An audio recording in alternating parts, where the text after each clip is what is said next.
Welcome back to the channel. Don't forget to like, share, and subscribe my channel.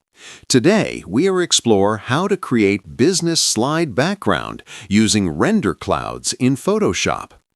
I open Photoshop with slide dimensions. I pause because slides must be readable. I create a new layer and apply render clouds. I immediately lower opacity. I soften edges using Gaussian blur. I adjust brightness slightly. The background now supports content quietly. I imagine this slide in a business meeting. The clouds add professionalism without distraction. Render clouds turns plain slides into premium visuals. I stop when